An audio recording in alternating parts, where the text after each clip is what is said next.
ঝটপট এইভাবে রান্না করবে, তাড়াতাড়ি হয়ে যাবে। যখন চানে যাবে আলুটা ভাতের মধ্যে দিয়ে সিদ্ধ করে ভাতে দিয়ে চলে যাবে, ভাত নামিয়ে দেবে, ওখান থেকে আলু বের করে এইভাবে আমার মতন রান্না করে নেবে। তারপর তাড়াতাড়ি আলু আর এই যে এইভাবে ডিম করবে, এই ঝোল দিয়ে খেয়ে দিয়ে অফিস চলে যাবে। এই যে আলু নিয়েছি, এইটা কয়েকটা আলুটাকে আমি নুন দিয়ে আমি এখন এটাকে সিদ্ধ করে নেব, পরে আমি ছুলে নেব। এই জন্য না ছুলে আলুটাকে আমি সিদ্ধ করে নিচ্ছি নুন দিয়ে। এই যে ডিমের মধ্যে নুন আর একটু পেঁয়াজ দিয়েছি। আমি এইভাবে কয়েকটা ডিমে একটা একটা করে গোটা গোটা ডিমের করব। একসঙ্গে 4টা-5টা ফেটি একসঙ্গে করব না, তা একটাই আমি করবো। এইভাবে করে আমি ডিমটা একটু উল্টিয়ে দিচ্ছি।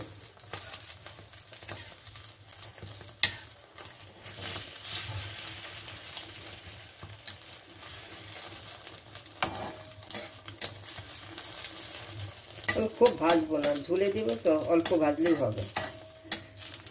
এখন আমি এটাকে নামিয়ে নিচ্ছি। এইভাবে সবগুলো আমি ভেজে নেব ডিম। এরকম আমি সরষের তেলে রান্না করছি, আমার তেলটা গরম হয়ে গেছে। এখন আমি এটা হলো রসুনটা আমি ভেজে নিচ্ছি। যারা তাড়াতাড়ি করতে পারবে রান্না এইভাবে করবে, অনেক সময় তাড়া থাকে, সময় থাকে না হাতে, তখন এইভাবে করবে, তাড়াতাড়ি রান্না হয়ে যাবে।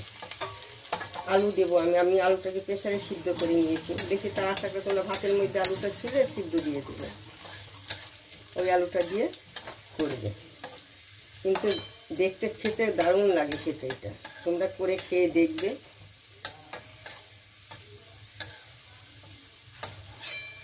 এই যে তোচাগুলো ছিল ইয়ার থেকে উঠে যাচ্ছে। আমি খুব বেশি একটা ভাজবো না, এটা ভেজেই দেবে।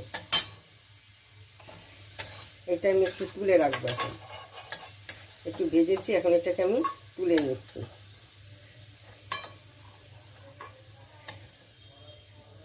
দেখা যাচ্ছে না মনে হচ্ছে, না দেখা যাচ্ছে, কে জানে।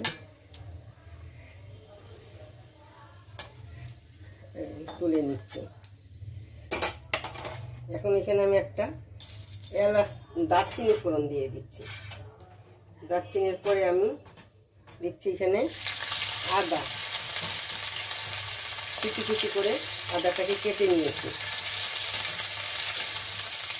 তাড়াতাড়ি রান্না তো, সময় হাতে কম, তখন তো এইভাবে করতে হবে। এখন একটু ভাজা ভাজা হতে আমি দিয়ে দিচ্ছি এখানে পেঁয়াজ, কুচনো পেঁয়াজ, দুটো মাঝারি আকারে দুটো পেঁয়াজ দিচ্ছি।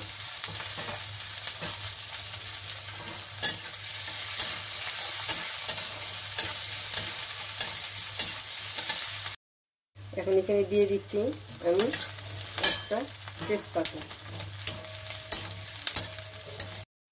যে পেঁয়াজটা অল্প কালার চেঞ্জ হয়েছে, এই যে এরকম হয়েছে।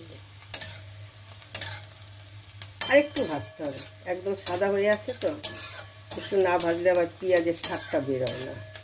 পেঁয়াজে ভাজলে একটু ভালোই লাগে খেতে। আমি আরও অল্প একটু ভাজবো। পেঁয়াজটা আমি এরকম ভেজেছি, আমি আর ভাজবো না, তাহলে কালো হয়ে যাবে তরকারি কালারটা।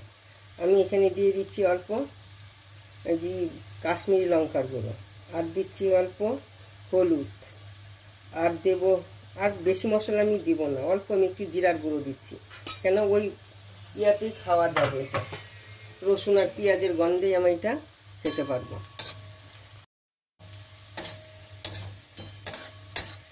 এখন এই যে আমি আলুটা সিদ্ধ করে রেখেছিলাম, এই আলুটা আমি দিয়ে দিচ্ছি।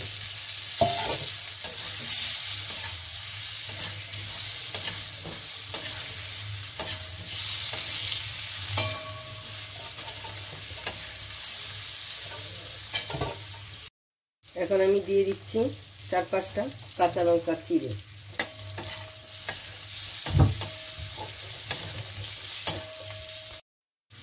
আমি এখন দিয়ে দিচ্ছি পরিমাণ মতো নুন, যে যেমন নুন খাবে সেই অনুযায়ী নুন দেবে।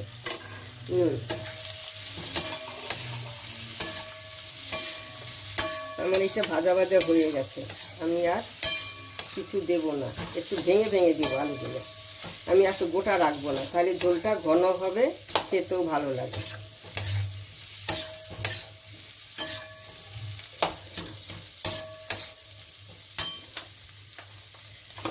এখন আমি জল দিয়ে দিচ্ছি।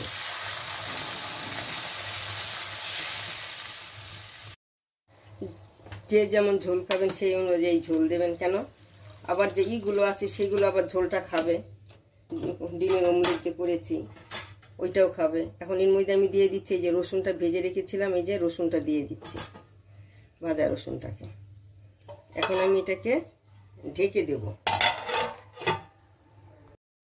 আমি অমলেটগুলো দিয়ে দিয়েছি। যখন আমি দিই তখন আমার ক্যামেরাটা বন্ধ ছিল, তারপরে দেখি ক্যামেরা বন্ধ, আমি তখন আর দেখাতে পারিনি। এই যে এখন আমি বলে দিচ্ছি, এই জন্য এখন এটাকে দিয়ে দিলাম।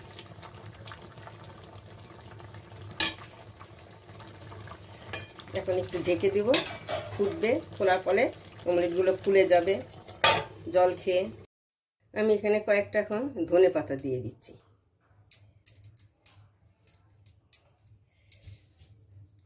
তোমরা এইভাবে রান্না করবে, আমি যেভাবে করেছি। তোমাদের যখন তাড়াতাড়ি লাগবে তখন এইভাবে রান্না করবে, তাড়াতাড়ি হয়ে যায়।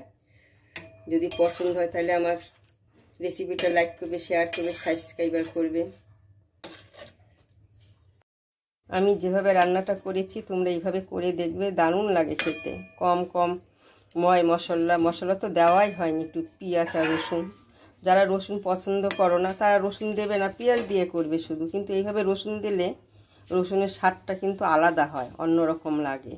একবার খেয়ে দেখো যান। যারা পছন্দ করো না তারাও একবার এইভাবে রান্না করে দেখবে, খেতে ভালোই লাগে।